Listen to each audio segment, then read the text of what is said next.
আজি আমি মাইক্ৰ'ছফ্ট ৱৰ্ডৰ তিনিটা মোষ্ট ইউজফুল ফৰ্মুলাৰ বিষয়ে আলোচনা কৰিম ৰাউণ্ড ৰাউণ্ড ডাউন আৰু ৰাউণ্ড আপ কম্পিউটাৰ স্ক্ৰীনত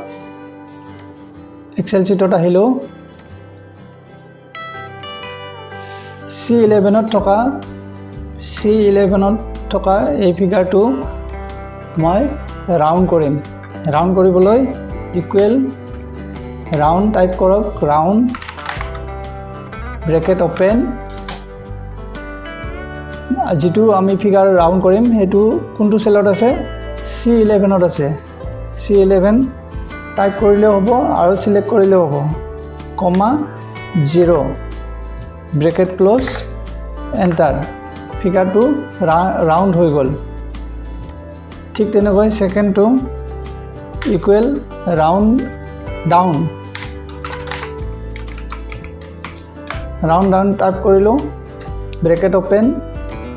C11 ত থকা ফিগাৰটো সিলেক্ট কৰিলো কমা -1 ব্ৰেকেট ক্লোজ এন্টাৰ আৰু ৰাউণ্ড দ্বিতীয়টো equal round up bracket open C11 ত থকা ফিগাৰটো সিলেক্ট কৰিলো C11 কমা -1 এই তিনিটা ফৰ্মুলা খুবেই প্ৰয়োজন এক্সেলৰ কিছুমান ক্যালকুলেশনত এইটো বিশেষকৈ ৰাউণ্ড আপ ফৰ্মুলাটো